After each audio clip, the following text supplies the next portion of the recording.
Casefile Presents The Detective's Dilemma, a 10-part series narrated by me that dives deep into Case 35, Operation Mayan, featuring interviews with family members and the lead detective, Steve Fulcher. When a moral dilemma arises, you'll have the opportunity to put yourself in the detective's shoes and ask yourself, what would you have done? The Detective's Dilemma is available to stream for free from March 14 only on Spotify.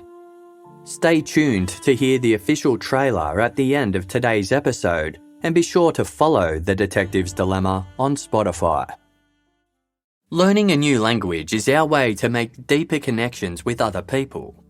And Babbel's 15-minute lessons make it the perfect way to learn a new language on the go. Their courses are practically designed with real-world conversations and created by over 100 language experts. Choose from 14 different languages, including Spanish, French, Italian, and German. If you've never learned a second language before, no problem. Babbel accommodates everyone, from complete beginners to those wanting to build on previous knowledge. Casefile team member Holly uses Babbel to brush up on her Latin American Spanish.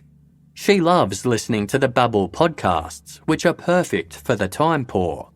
Holly then completes the short lessons and quizzes to see what she needs to work on, and Babbel offers tips and reminders to help along the way. Right now, Babbel is offering listeners of Casefile 6 months free with the purchase of a 6-month subscription with promo code CASEFILE. Go to uk.babbel.com/play and use promo code CASEFILE for an extra 6 months free. That's uk.babbel.com/play, promo code CASEFILE.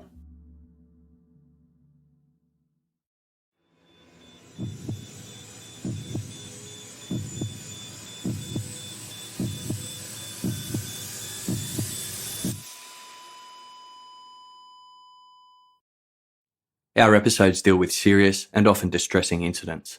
If you feel at any time you need support, please contact your local crisis centre. For suggested phone numbers for confidential support, please see the show notes for this episode on your app or on our website.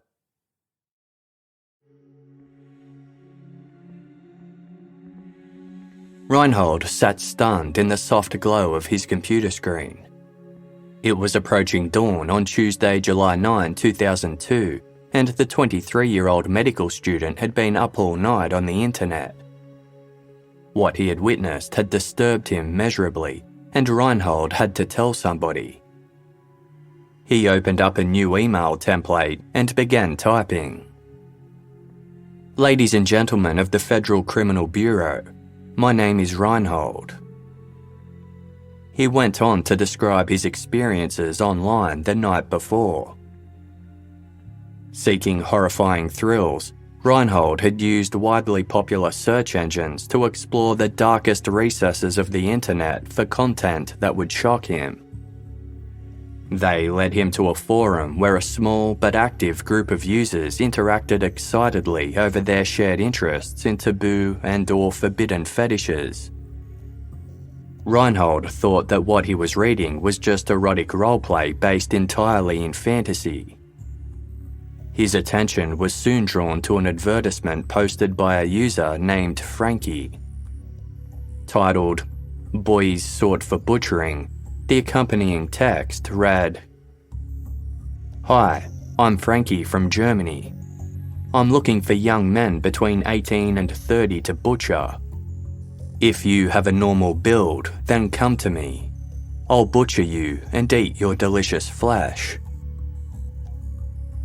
Driven by curiosity, Reinhold sent Frankie an email. In it, he mentioned his age and that he lived in the Austrian town of Innsbruck. How many boys have you butchered and eaten? Reinhold typed, before clicking send. He received a prompt response. Well, let's say I have experience, Frankie wrote back. In any case, you wouldn't be the first.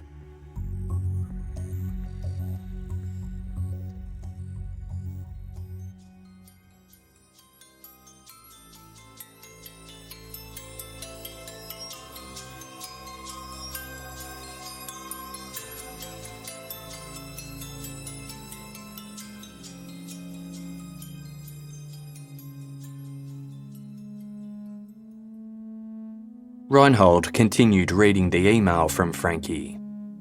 In reference to Reinhold's age of 23, Frankie had written, "That's an optimal butchering age. The body has just matured and is still very tender." He requested that Reinhold tell him more about himself, specifically his height and weight, before signing off his email with, "Your master butcher, Frankie." Reinhold was shocked. The lines, "I have experience and you wouldn't be the first," implied Frankie wasn't just pretending. Wanting no part in what he had planned, Reinhold replied, "I don't want to be butchered. I want to live." He then asked Frankie what compels someone to kill and eat other people.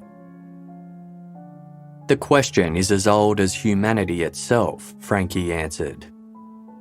"For myself, I'm not interested in killing someone in cold blood because then I would be simply grabbing somebody and eating him, and I would be just a common killer. I'm looking for people who have a desire to die for whatever reason. Some of them dream of being butchered. Others simply want to end their lives because they have no future prospects. I then prepare for them a death such as they desire for themselves.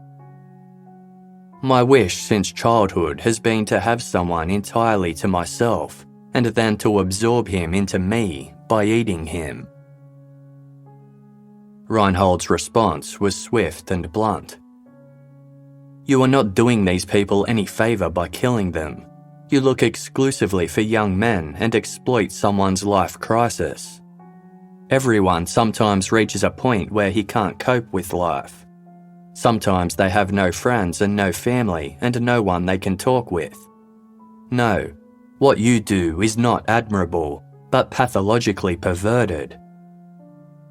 People who come to you and whose fate you seal would have done better to go to a psychologist, and you too should go to a psychologist, for even if you won't admit it to yourself, you are a cold-blooded murderer." By the time their correspondence had ended, the sun was beginning to rise. Reinhold had spent a sleepless night glued to his computer, emailing back and forth with Frankie. Concerned by what he had uncovered, he reached out to Germany's Federal Criminal Bureau via email. After detailing his interactions with Frankie, Reinhold ended his email by stating, "I don't know how to handle it." At 5:49 a.m, Reinhold clicked send. It took 19 days before anyone at the Bureau addressed Reinhold's email. A chief criminal commissioner eventually looked into the matter by going undercover online and contacting Frankie directly.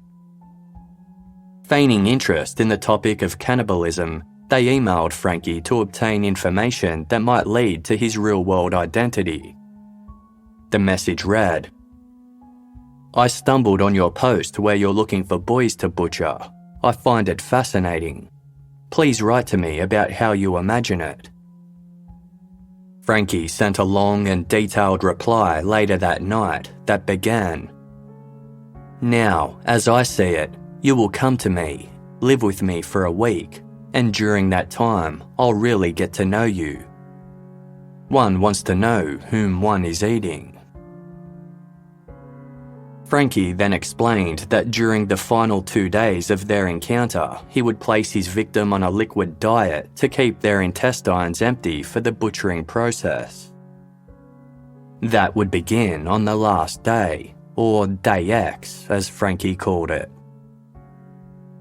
He'd wake his victim early, wash and shave them in the bathroom, then take them to his slaughter room. He offered to kill the undercover commissioner in whatever way they'd like, fully conscious or drugged, their choice. "I'll carve you up to prepare many delightful dishes from your delicious flesh," Frankie told the commissioner, who he thought was a 26-year-old that lived in the German state of Hesse.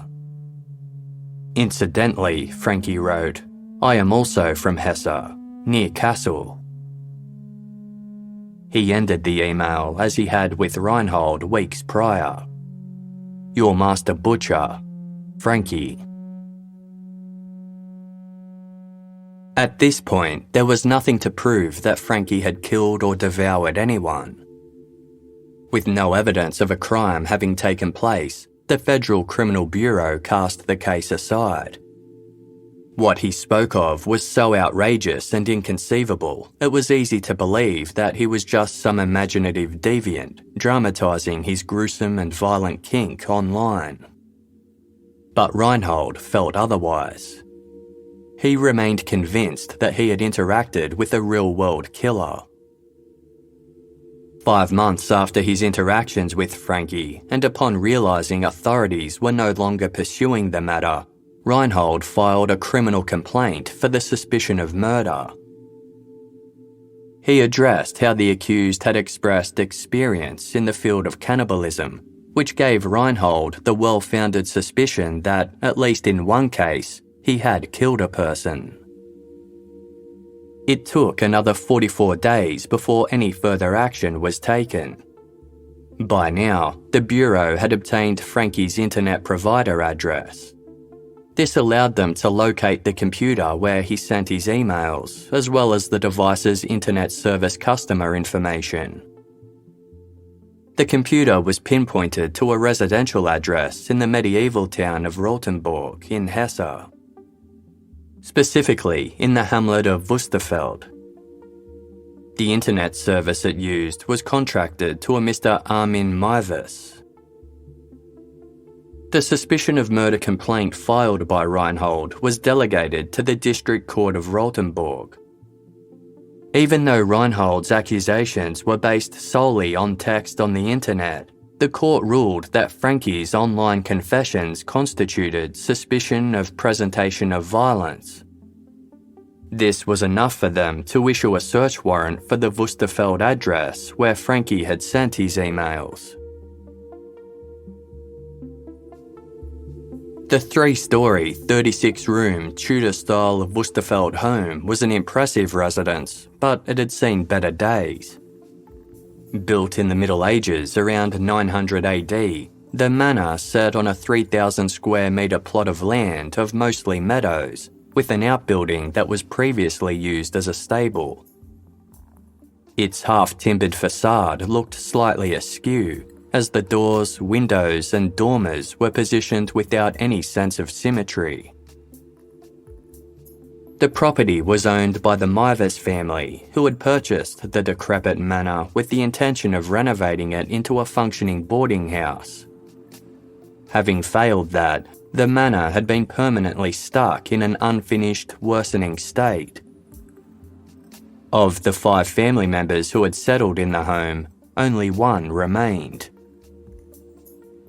The front iron gate was open when the police arrived at the Wusterfeld Manor on the morning of Tuesday, December 10, 2002.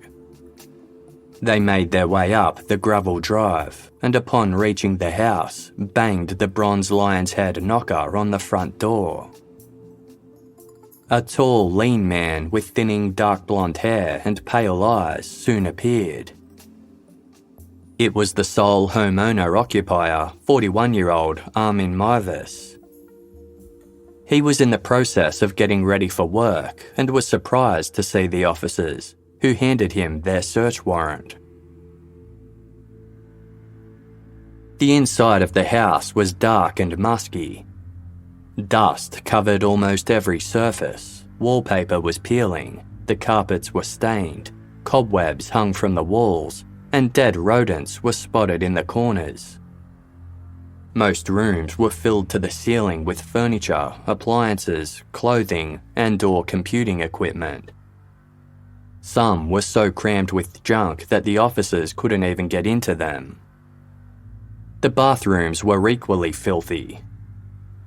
Only a few rooms appeared lived in and semi-maintained, including a kitchen, dining room, and 2 computer workrooms that contained a plethora of tech equipment, including a large collection of videotapes and computer disks. On the top floor of the building was a traditional smoke room once used to store and cure meat and fish.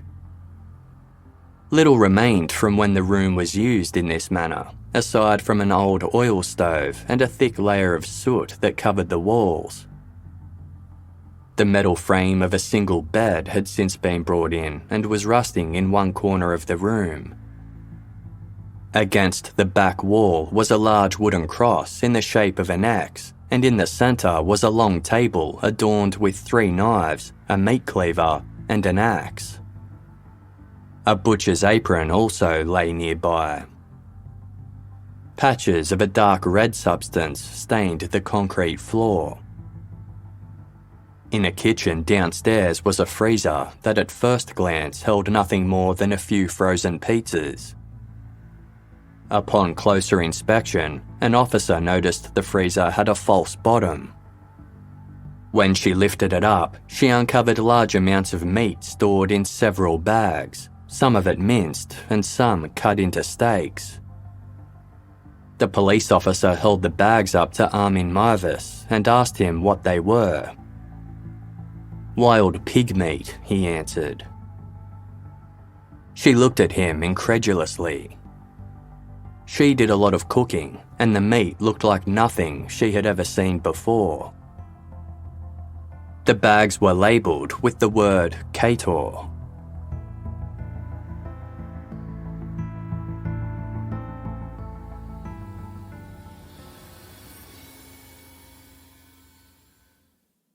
Casefile will be back shortly. Thank you for supporting us by listening to this episode's sponsors. Casefile is sponsored by BetterHelp Online Therapy. Relationships take work, especially the most important one you can have in your life, your relationship with yourself. A lot of us will drop anything to go help someone we care about. We'll go out of our way to treat other people well, but how often do we give ourselves the same treatment? Self-care is so important, and reaching out to a therapist to chat can be a great way to look after ourselves. As our listeners would know, the Casefile team have been using BetterHelp for a while now. It's the ease and availability of knowledgeable therapists that is what makes BetterHelp invaluable. BetterHelp is online therapy that offers video, phone, and even live chat sessions with your therapist, so you don't have to see anyone on camera if you don't want to. It's much more affordable than in-person therapy, and you can be matched with a therapist in under 48 hours. Give it a try and see why over 2 million people have used BetterHelp online therapy. This podcast is sponsored by BetterHelp, and Casefile listeners get 10% off their first month at betterhelp.com/casefile. That's betterhelp.com/casefile. Online shopping isn't slowing down anytime soon. Is your business ready to keep up the pace? With ShipStation, you'll never worry about shipping again. Make the switch to a solution that handles all your shipping needs quickly, affordably, and painlessly.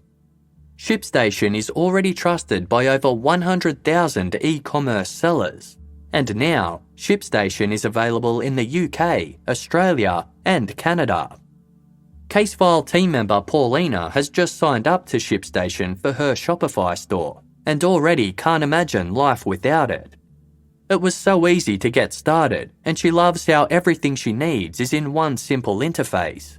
She can keep track of all her orders and automate tasks she used to have to complete manually, saving her heaps of time in the process.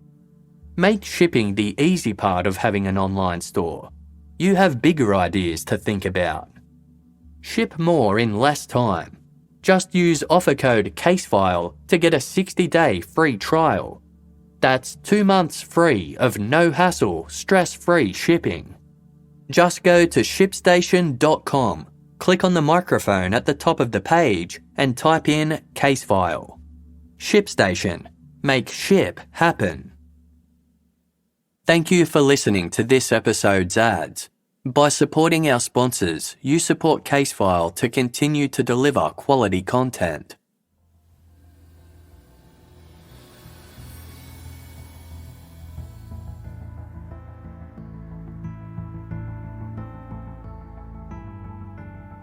"Hello, Kator," the email began.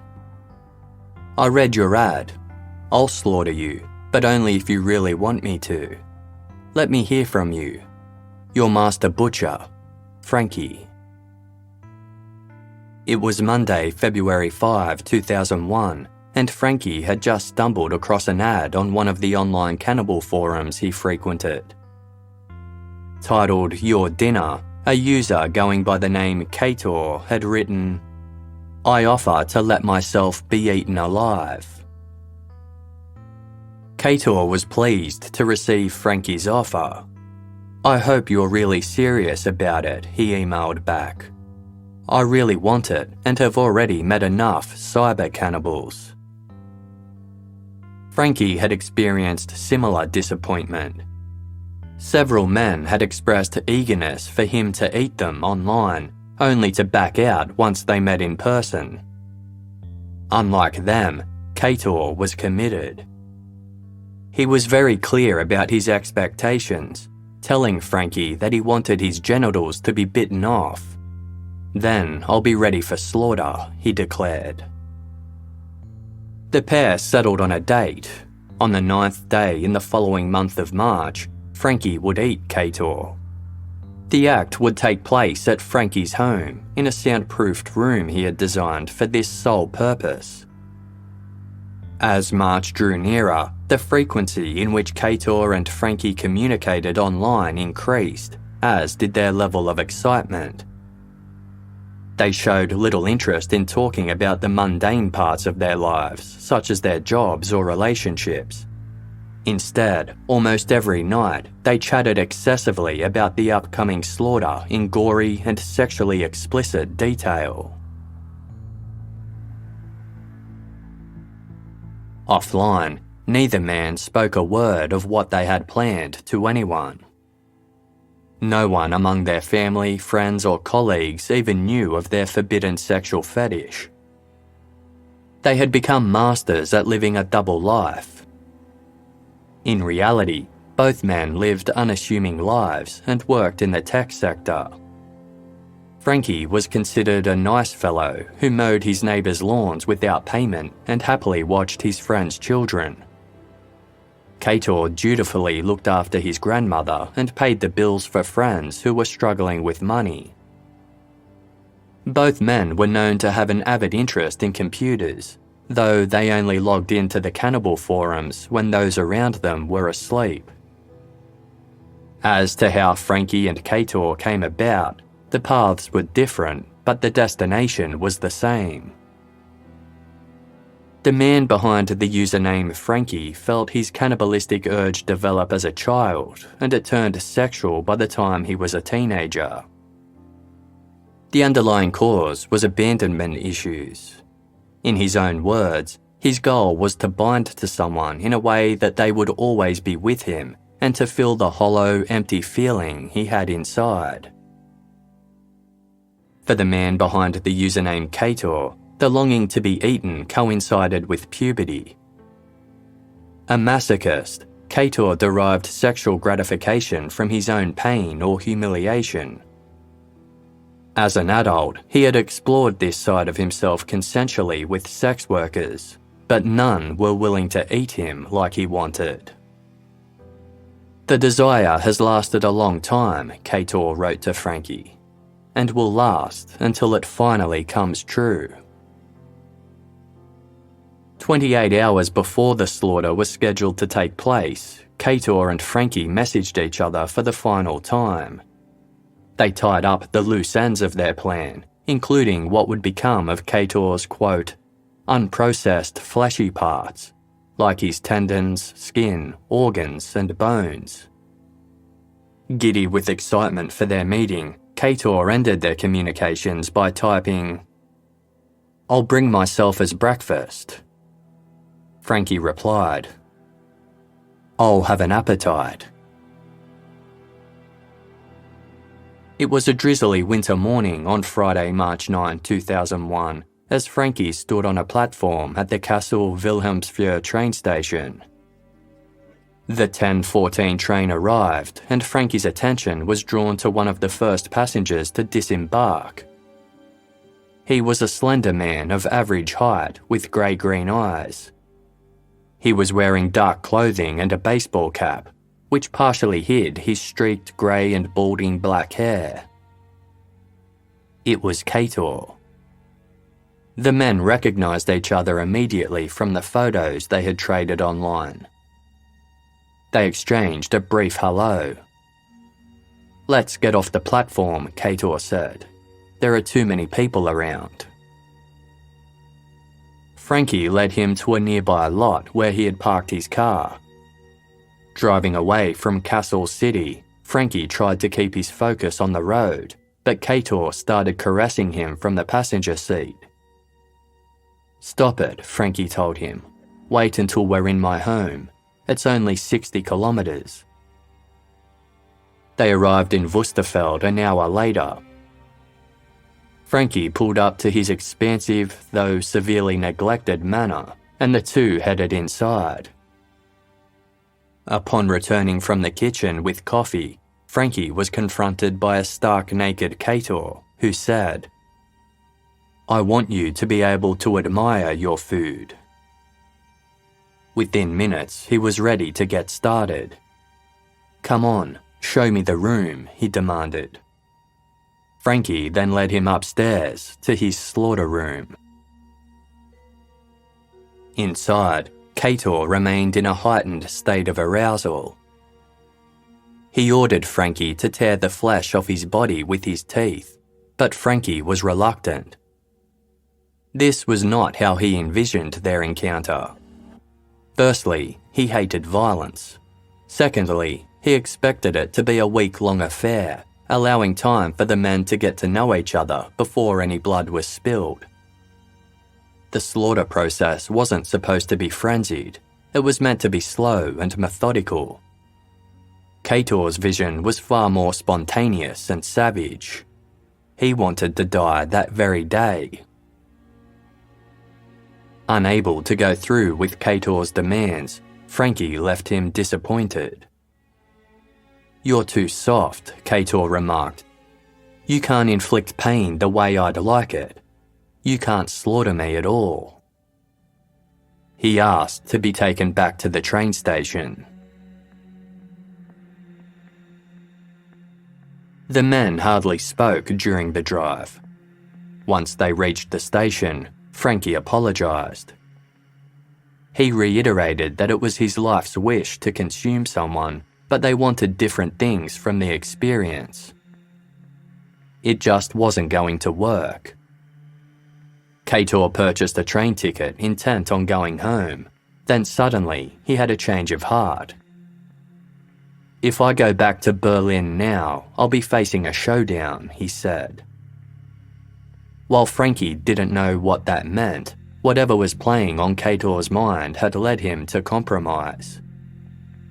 He still wanted to die that day, but he was willing to prolong the experience and scale back the violence. Frankie would no longer have to literally eat him alive, though he still wanted his genitals to be removed. Cator came up with a new plan. He would be drugged, then once he was drowsy enough, Frankie could go through with a far more intricate slaughter. Frankie was glad Cator had reconsidered and headed to a nearby pharmacy where he purchased liquid cold medicine and sleeping pills. Cator took 10 of the pills and washed it down with the entire bottle of cold medicine. The potent combination took effect on the drive back to Wusterfeld. The two men returned to the slaughter room. Cator removed his clothes, laid on the bed in the corner, and guzzled down half a bottle of schnapps to become tipsy as well as drowsy. By now, it was just past 6 p.m. "I can't stand it any longer," Cator barked. "Do it. Now." Cutting off Cator's penis was a painful and messy process, as the initial knife used was found to be too blunt. It took several slashes of a larger, sharper knife to completely sever the organ from Cator's body. All the while, he screamed in agony. Though once it had been removed, Kator was astonished and thrilled, and within minutes he reported feeling no pain at all. He sought to eat the organ, but the raw flesh was too tough to bite into.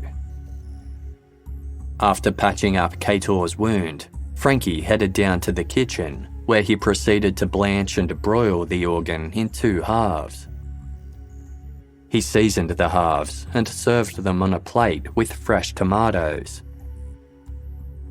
By the time he returned to the slaughter room, the mattress beneath Kator was soaked in blood.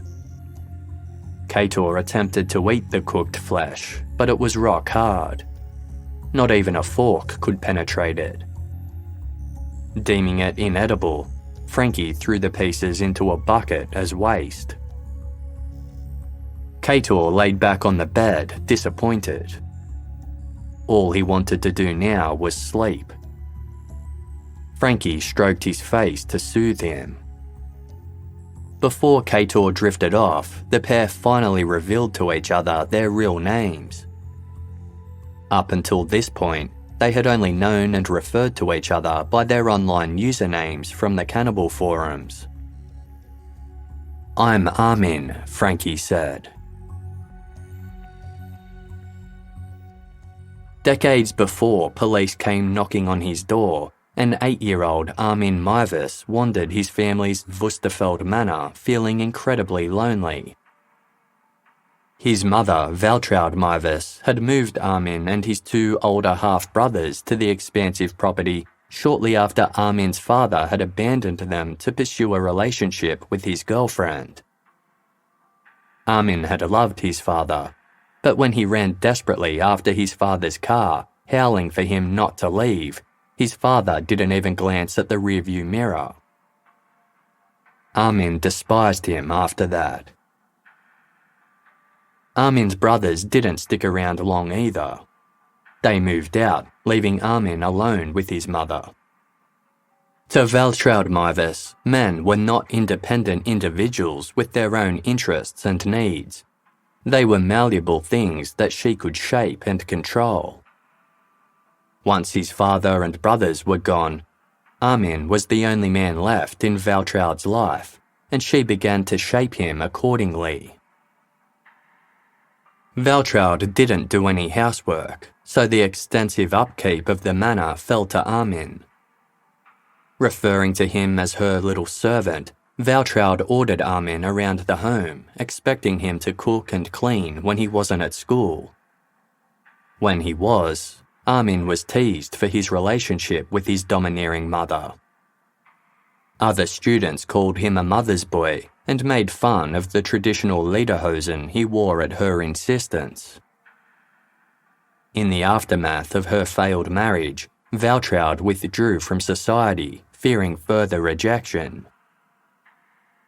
This fear led her to foster a sheltered and oppressive life for Armin, at times sabotaging his relationships with others so he'd only have her. She had him live in the room across from her own and would summon him by banging the end of her walking stick on the hard floor. Despite going to great lengths to keep Armin in her life, Valtraud was very rarely affectionate towards him. She treated Armin downright coolly, with the amount of times she hugged him each year countable on a single hand. Valtraud also feigned illness as a means to control. One day, a 15-year-old Armin was helping his mother get downstairs after she had complained of leg pain. He thought to himself, "One good shove and it's finally over." Instead of unleashing his rage, Armin internalized it. He hated his own cowardice and how his devotion and eagerness to please overrode his ability to express his true feelings. The problem was, even though his mother was a burden, she was the last meaningful person in his life. Armin feared losing her, and he suspected she felt the same about him. Still, she couldn't fill the place of the male role model that Armin desperately sought. From a young age, Armin relied on his imagination to escape his reality. He would lose himself in books, with the dark fairy tales written by German brothers Jacob and Wilhelm Grimm becoming treasured fantasy worlds he could revisit over and over. Some days, Armin would trek the mountainous countryside at the rear of his home with a Brothers Grimm book in hand, looking for somewhere to read in private.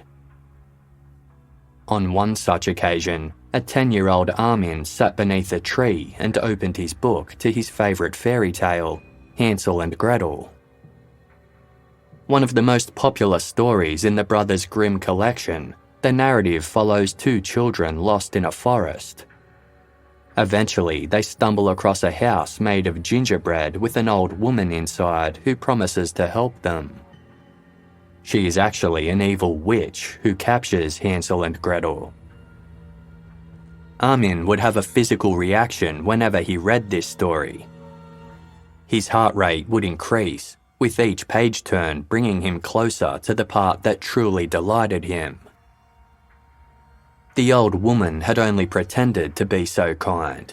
She was in reality a wicked witch, Armin would read with excitement. When a child fell into her power, she killed it, cooked it, and ate it, and that was a feast day with her. Early in the morning, before the children were awake, she was already up, and when she saw both of them sleeping and looking so pretty, with their plump and rosy cheeks, she muttered to herself, "That will be a dainty mouthful."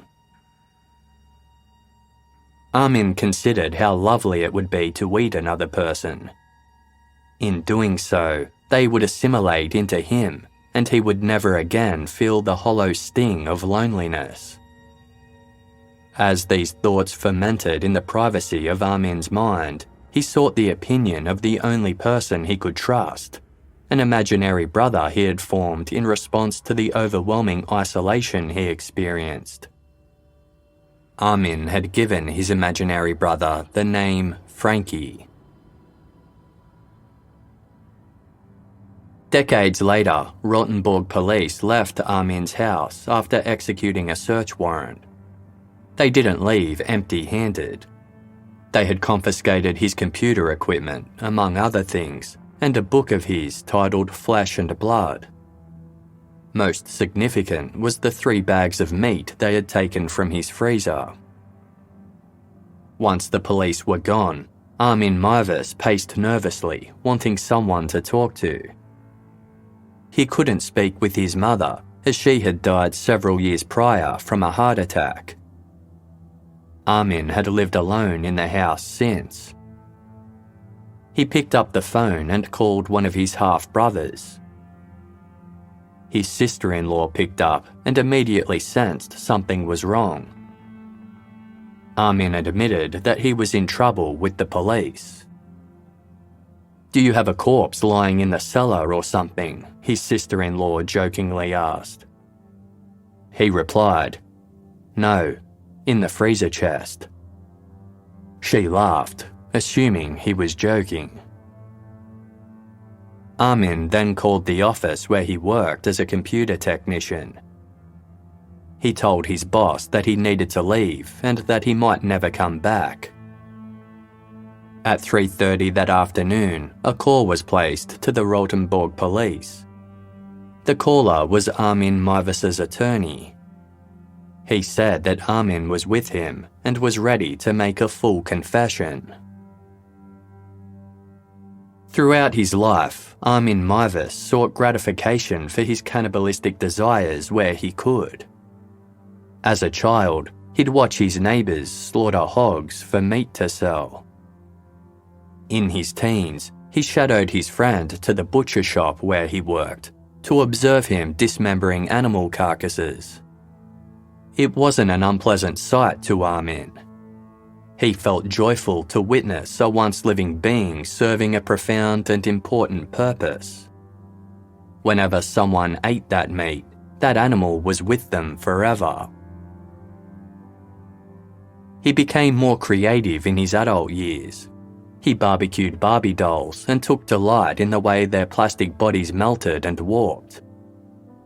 He modelled limbs and organs out of marzipan before devouring them as if they were the real thing. He studied serial killer cannibals such as Jeffrey Dahmer and researched recipes ideal for human flesh. He constructed a cardboard diorama of a slaughter room before replicating it in the old smoke room upstairs. No one knew what stirred deep inside Armin Mivas's mind. He once told a schoolmate about his desire to eat human flesh, but they laughed in response, assuming he was making it up. Once Armin got a computer, he was able to indulge in his fantasy in new, shocking ways. He'd digitally alter images of men he had cut from pornographic magazines to appear butchered and bloodied. He did similar alterations to photos he took of himself. The internet led to Armin discovering that there were many others in the world that had the same morbid interests as him. In time, he became Frankie. The imaginary brother from his childhood had now become a digital persona he used to interact with other cannibal fetishists online. Many years later, he crossed virtual paths with a user named Kator. It wasn't until Kator lay drugged and bleeding in his slaughter room that Armin finally learned his real name.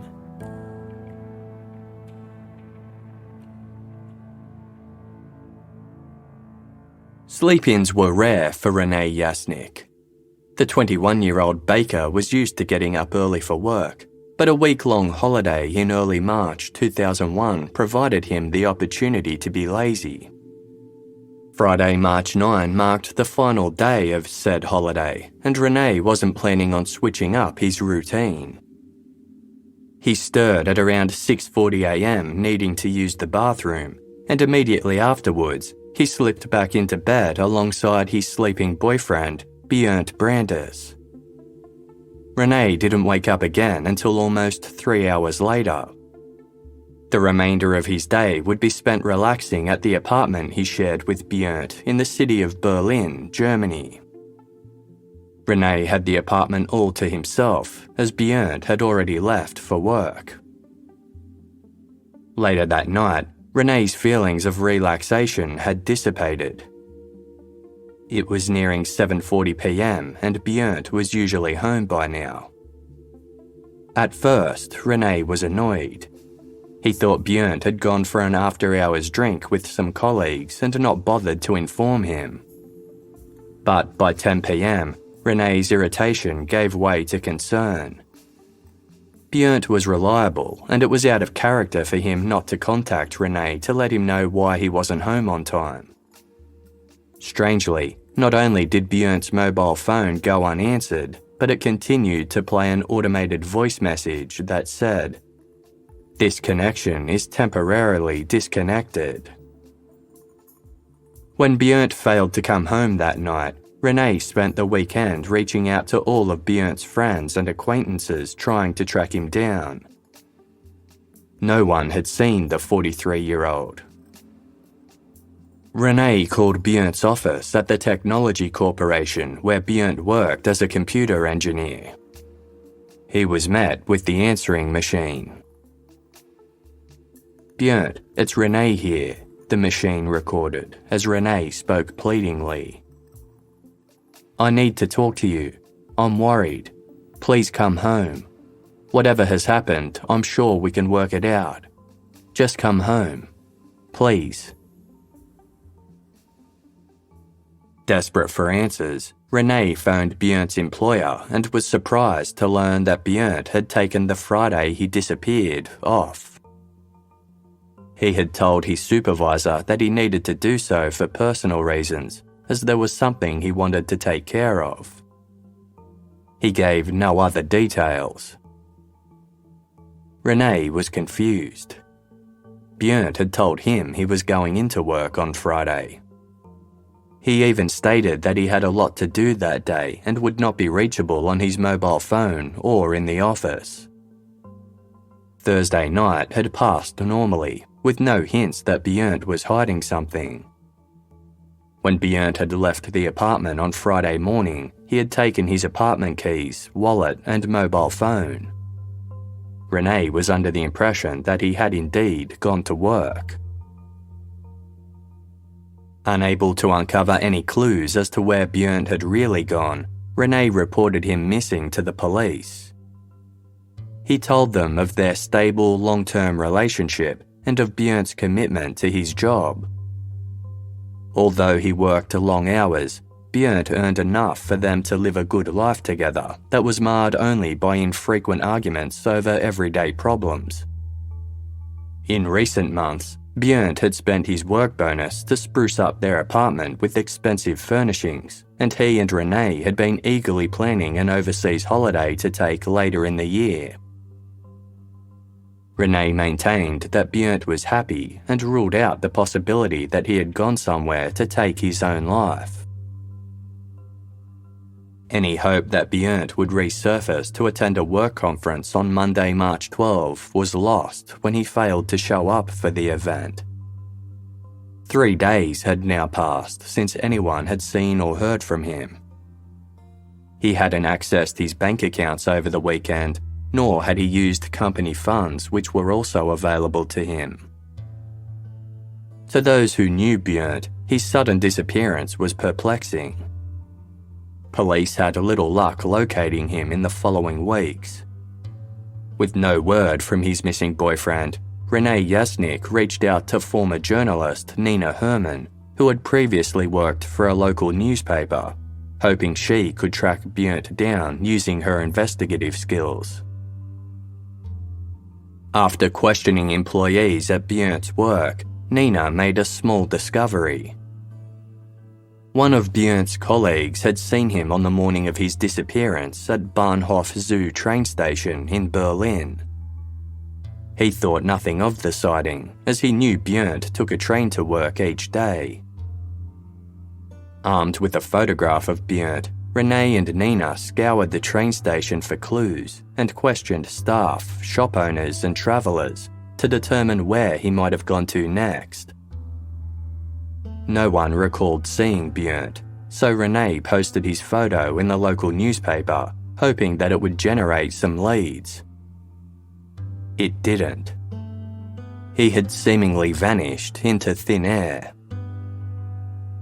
In truth, he was bagged up in pieces at the bottom of Armin Mivas's freezer.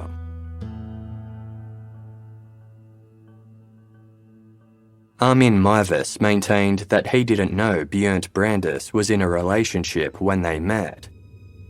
In his confession, Armin said he knew very little about Bernd's personal life.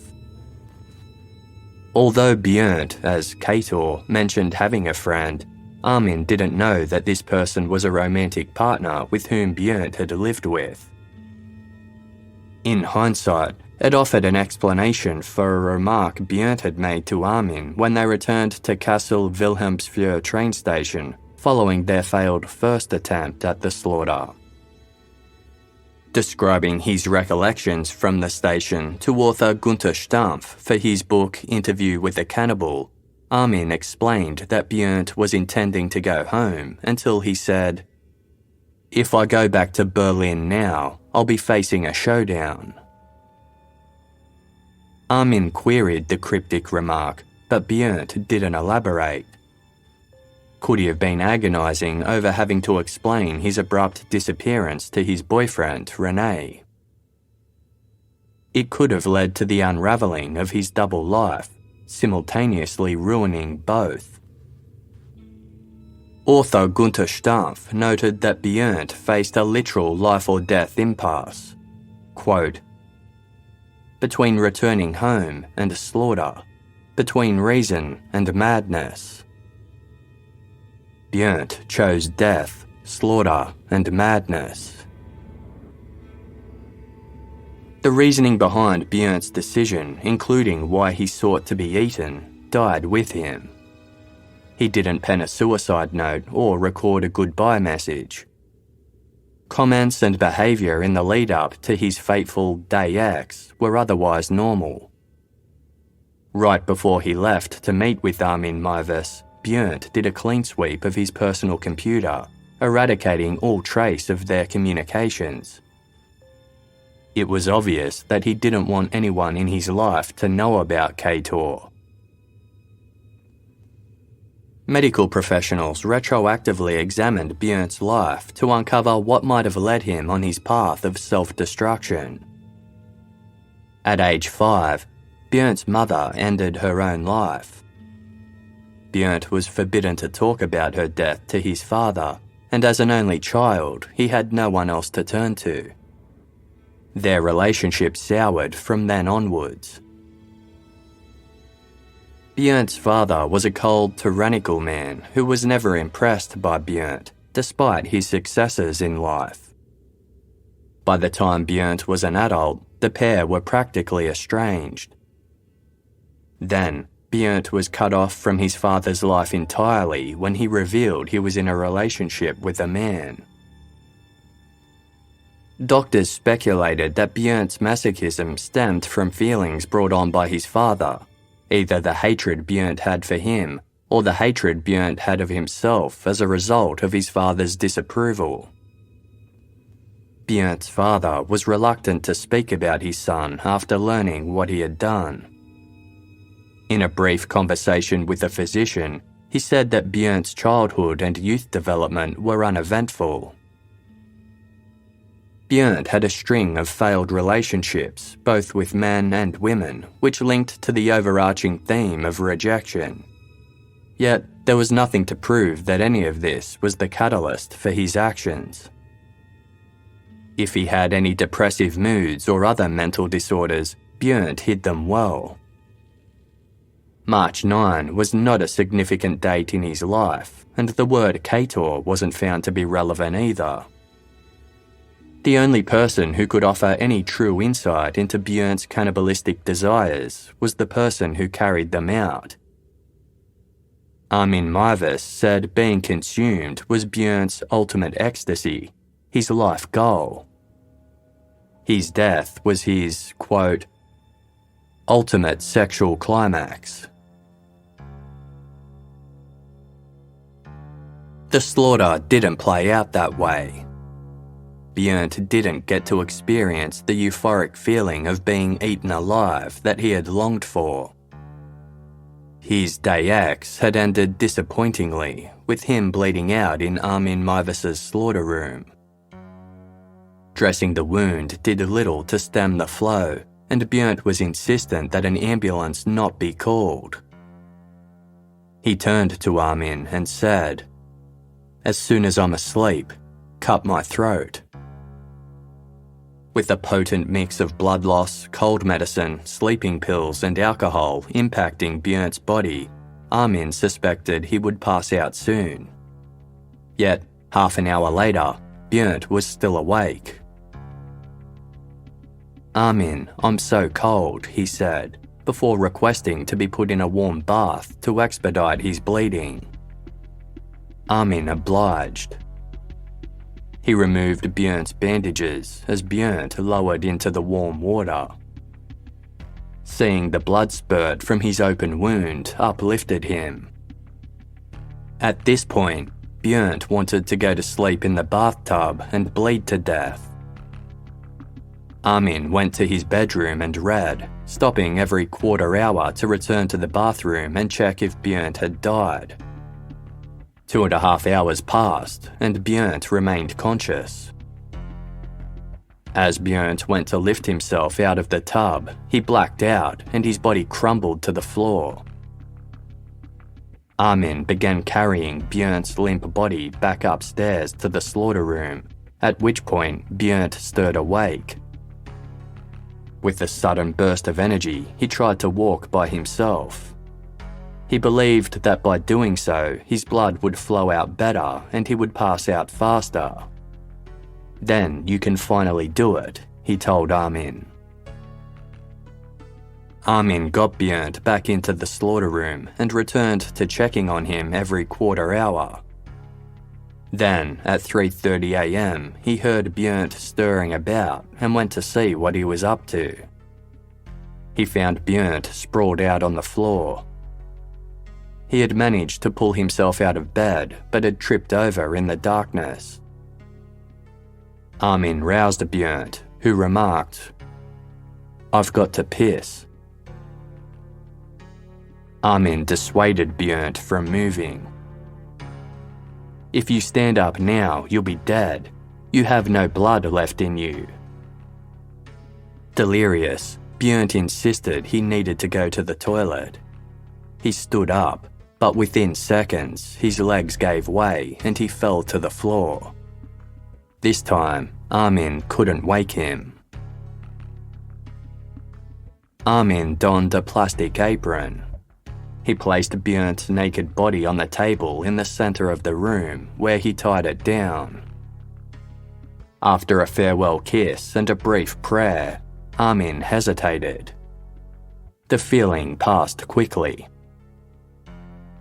He tilted Bernd's head slightly, then inserted a knife into his neck. It had been 10 hours since Bernd's ordeal had begun. When speaking of the killing to author Gunther Stampf, Armin recalled having an indescribable feeling of anger and joy at the same time. Quote, "I hated myself for wanting to do it, and I hated Bernd because he had come to me. On the other hand, I had an unbelievable feeling of happiness. It all went the way Bernd wanted." For years, Armin had studied medical textbooks and searched the internet for the ideal slaughter technique. Now, he put his knowledge into practice. After an hour of intense work, Armin switched his butcher's apron for a pair of pajamas and slept peacefully. The mutilation of Bernd Brandes' body continued the following day of Saturday, March 10. On Sunday, Armin sat alone at the end of his dining table. He had dressed it for the occasion with his finest tablecloth, a black porcelain dining set, polished cutlery, and a glass of his favourite red wine. The table's centrepiece, a candelabra, created a warm ambience. On a plate before Armin was a piece of Bernd Brandes' upper back, cooked, seasoned, and served with the sauce. As detailed in the book Cannibal by Lois Jones, Armin said a short prayer that ended, "Lord God, thank you for providing me with a friend for life and for sacrificing Bernd's life on earth for me.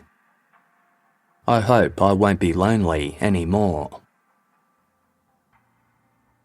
As Armin ate, he said, "This is the most tasty meal I've ever had.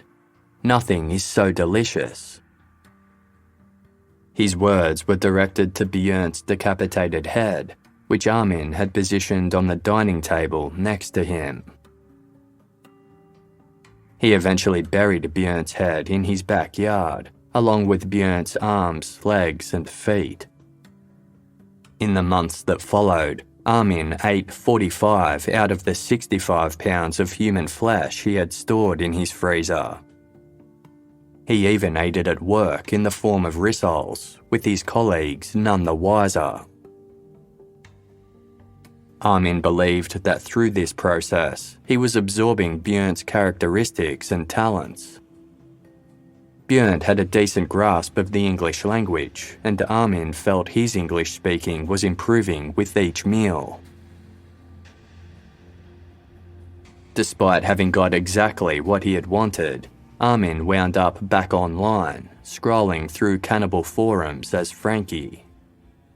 Emboldened by having done what other users only fantasized about, Armin started bragging about his real-life cannibalism experience. He also posted gory pictures he had taken when he butchered Bernd's remains. Yet, his taste for human flesh had not been satisfied. 18 months after Bernd Brandes' slaughter, Armin received an email. Someone had responded to his ad titled, "Boys Sought for Butchering."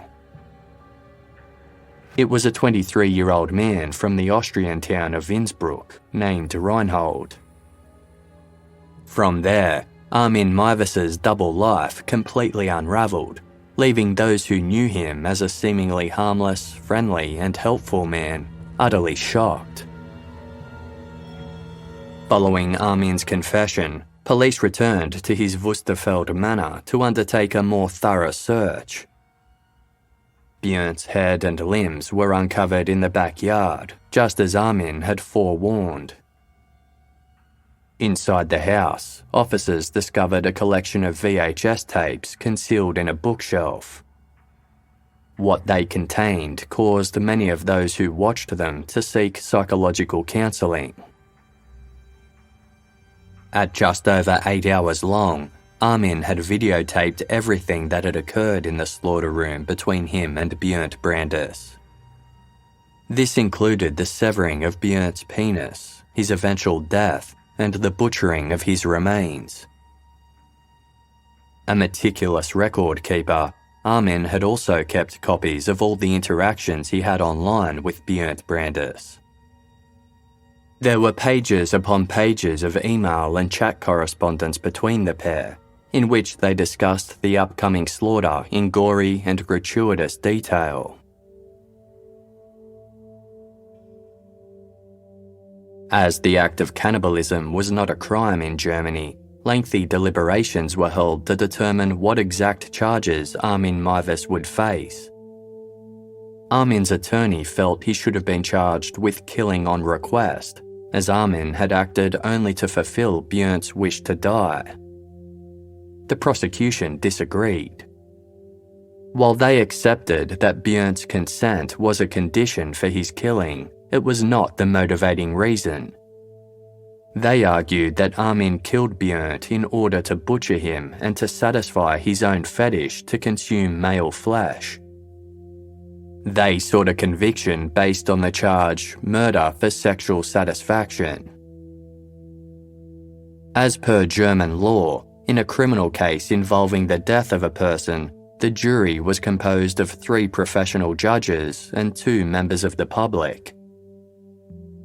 71 seats in the public gallery were awarded at random by lottery as citizens and journalists vied to witness the macabre spectacle in person.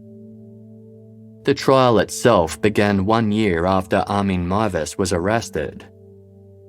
A number of self-confessed cannibals gathered outside in support of Armin, with one telling a reporter, "There are lots of us out there. We admire Armin because he had the guts to see this thing through." Armin appeared calm and collected in a suit and tie. One onlooker told a New York Times reporter that Armin looked like the nicest cannibal you could ever meet. When Armin took the stand, he spoke for hours. At no point did he show any emotion or express any remorse. "Show me the statute that says what I've done is against the law," he said pointedly at the prosecution. He reiterated that Bernd wanted to die and that he was merely assisting him. Quote, "My friend enjoyed dying. For him, it was a nice death.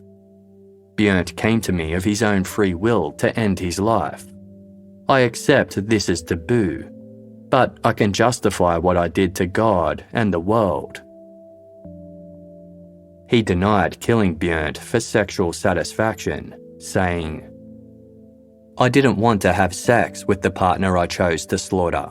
That had nothing to do with it. One has sex with a partner in bed, not with a piece of meat. It had nothing to do with sexual arousal.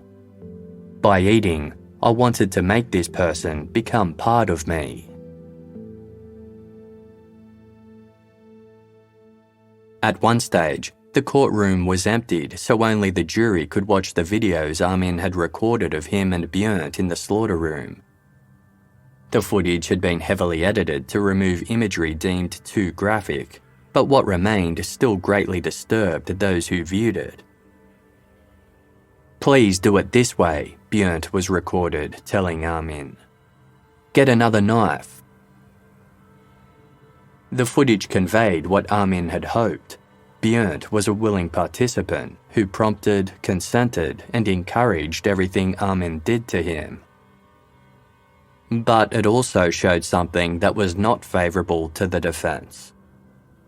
Analysis of the footage revealed Bernd was still breathing when Armin had killed him. Bernd's body was also shown to be restrained to the table, as if to keep him still. This contradicted Armin's testimony, in which he said he thought Bernd was dead before he inserted the knife through his throat. The nearly 500 emails and messages between Frankie and Kator were also read out to the court. These favoured the defence, as it showed a, quote, willingness agreement between the two men, in which Bernd Brandes fully consented to being slaughtered by Armin Migas. In his closing statement, Armin spoke of his correspondence with Austrian student Reinhold, which ultimately led to his arrest. "If I hadn't been so stupid as to keep looking on the internet," Armin said, "I would have taken my secret to the grave." Armin Migas appeared at ease when it came time to hear the court's verdict. The preceding judge acknowledged that after viewing the slaughter video, it was clear that Armin took no pleasure in the actual killing of Bernd Brandes. He went on to say, "Both Migas and Brandes were looking for the ultimate kick. This was an act between two extremely disturbed people who both wanted something from each other." The courtroom fell silent when the verdict was read. The judge explained that while Armin had committed a behaviour which is condemned in our society, there was an express request by Bernd Brandes to be killed. As such, the court found that what Armin had done was killing a person without being a murderer. Armin Migas was convicted of manslaughter and sentenced to 8.5 years imprisonment. With good behaviour, he was up for release in under 4.5 years. Despite receiving a somewhat favourable outcome, Armin Migas appealed the verdict, insisting his actions fell under killing on request. He wasn't the only one to appeal. The state attorney was horrified by the light sentence and believed he should have been found guilty of murder. 15 months later, the initial trial's outcome was reversed. Armin Migas was to be retried for murder. At the conclusion of Armin Migas's retrial in May 2006, it was determined that the killing of Bernd Brandes did in fact fulfill all the requirements for murder. The court decided that Armin had motivating reasons that were in his self-interest to kill Bernd, namely sexual gratification. Therefore, it was not a one-sided mercy killing. The state prosecutor said, "You wanted to record a film in your head, a hit film, a film you could play again and again so you could satisfy yourself sexually." Armin rebuked the decision, saying, "It was not a sex thing. Every bite I took of him brought me closer to my brother. I wanted to eat him. I didn't want to kill him." In his final courtroom speech, Armin stated, "I believe everyone should be able to decide what he wants to do with his own body." Armin Migas was found guilty of murder and sentenced to life imprisonment.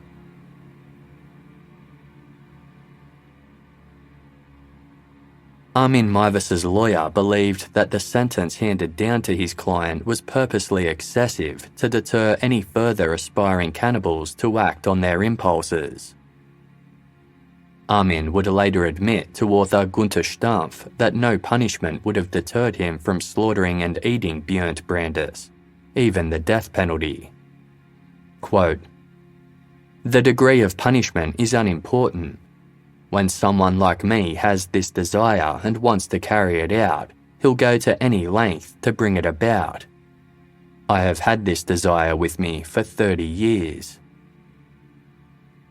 Detectives have endeavoured to track down all those who corresponded with Armin Migas online to uncover a thriving cannibal network across Europe that Armin estimated had at least 800 members.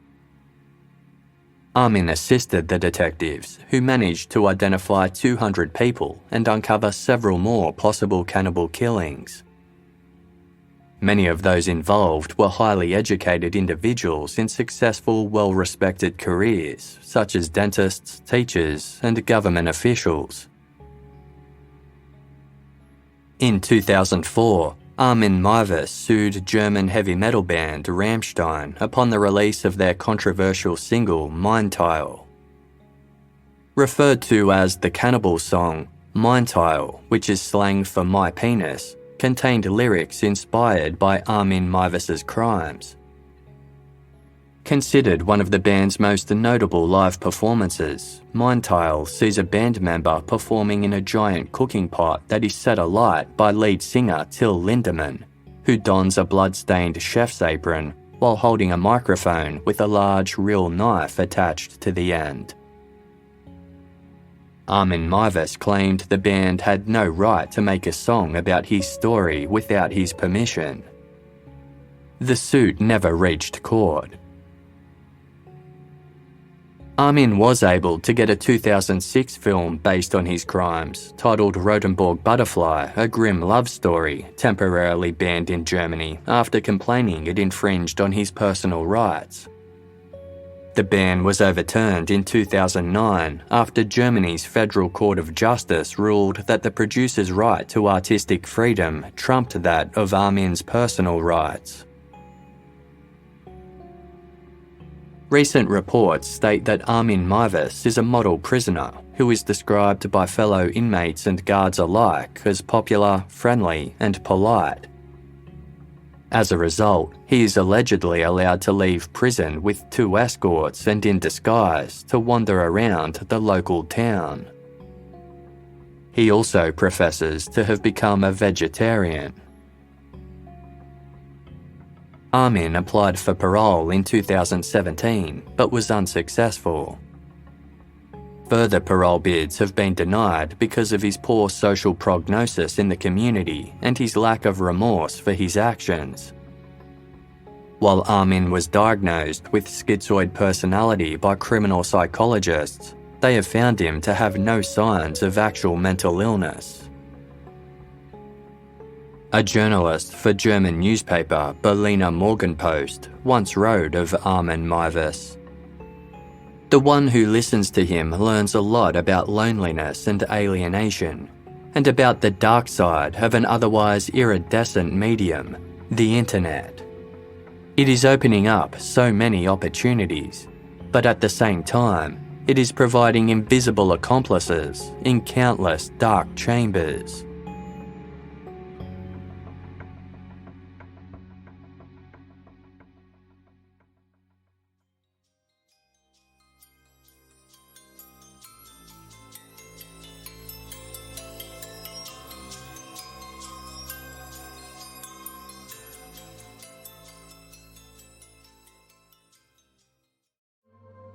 In 2016, Casefile covered the disappearance of 22-year-old Sian O'Callaghan.